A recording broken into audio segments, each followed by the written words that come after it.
Good afternoon, everyone. Senator Cornyn clearly knows more about the border security issues than just about anybody in our conference, and he'll be addressing that shortly. But let me just say I was perplexed by the President's decision last night to endorse the supplemental that Senator Mikulski is going to advance, particularly since a few weeks ago he started off talking about the need for reform. The Secretary of Homeland Security has talked about the need for reform, and now it appears the administration has pivoted into a position where they're simply inclined to throw money at the problem.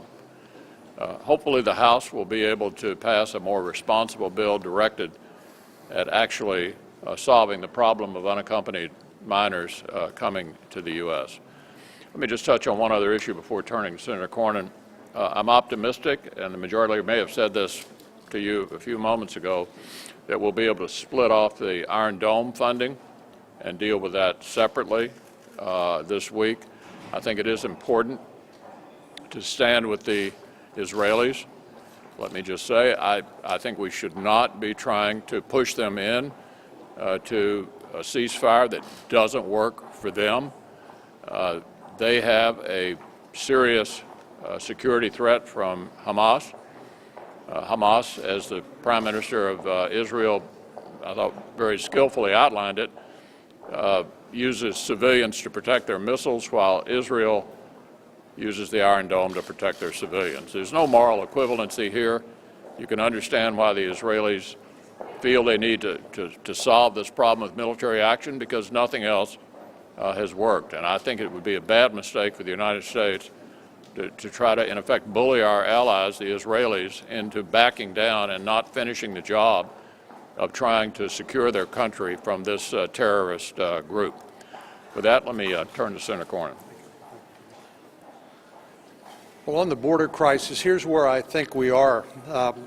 There's bipartisan opposition to a clean supplemental appropriation. In other words, just throwing money at the problem without fixing the underlying cause.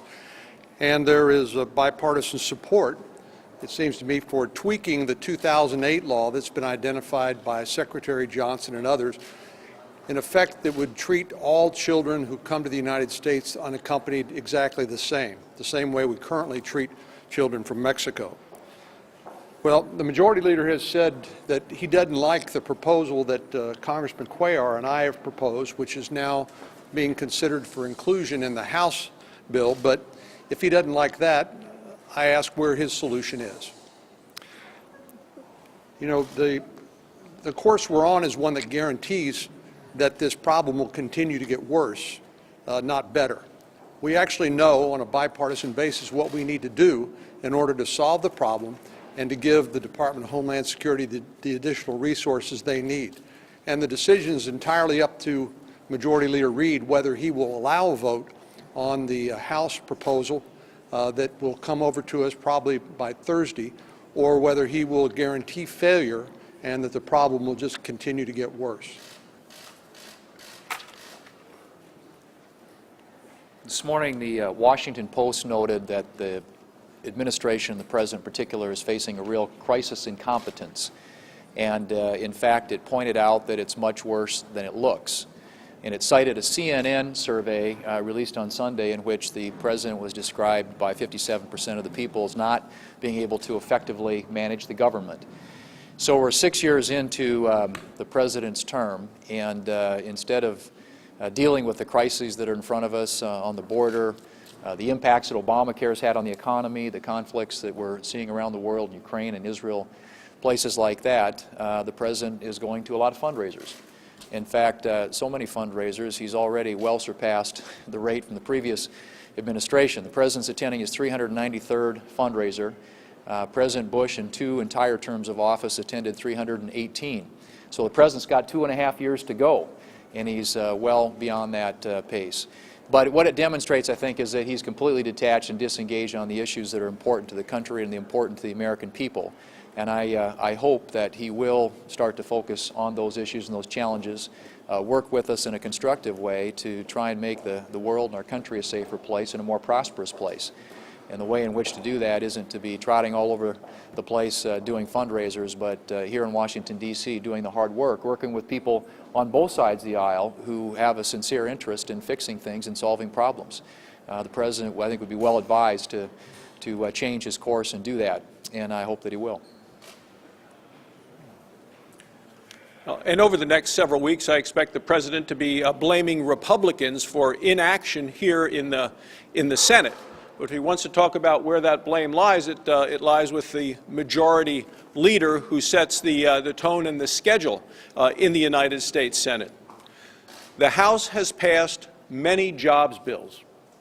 23 of these jobs bills have received significant bipartisan support.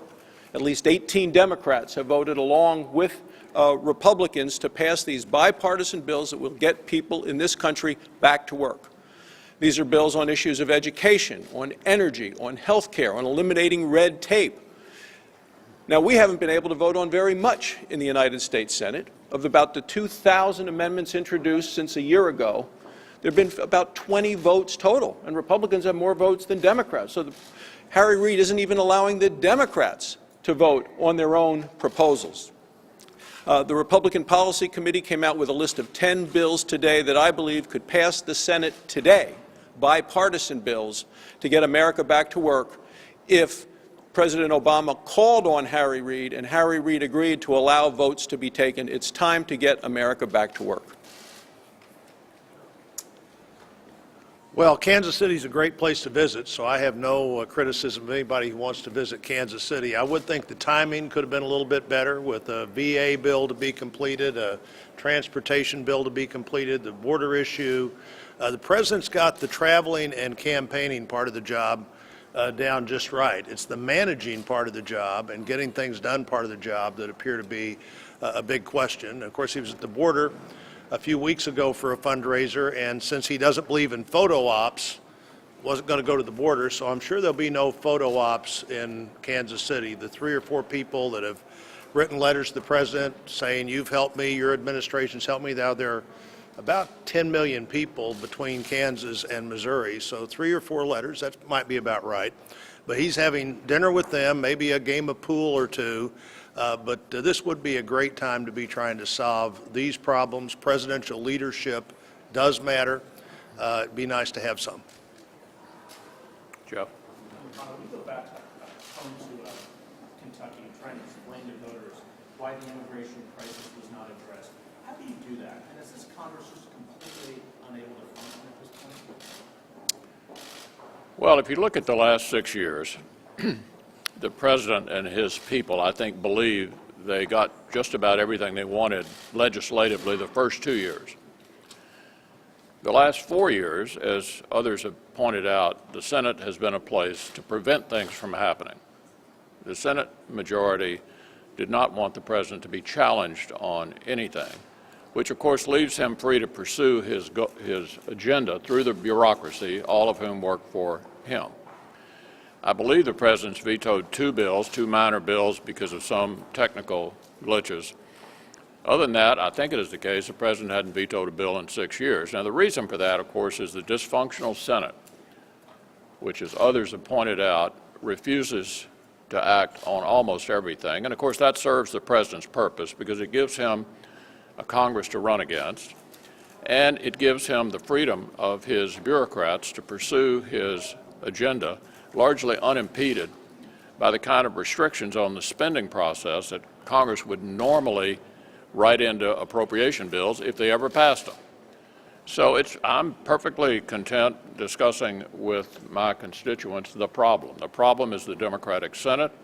If we want to change America, we have to change the Senate. That's the only thing that can be done in 2014. Senator McConnell, you didn't mention the highway talk bill. of impeachment that Democrats are using right now to raise money and say What do I make of what? The threat of impeachment that Democrats are fundraising off right now. The only people I've heard mention that are the White House and the Majority Leader. Senator McConnell, the highway bill comes up this afternoon. I understand there's a good likelihood that the Senate will change the House bill and send it back to the House. Are we going to get a highway bill before August recess? Yeah, I think What's it gonna look like? there'll be a highway bill. It either will be finish today in the Senate, with the Senate adopting the House bill.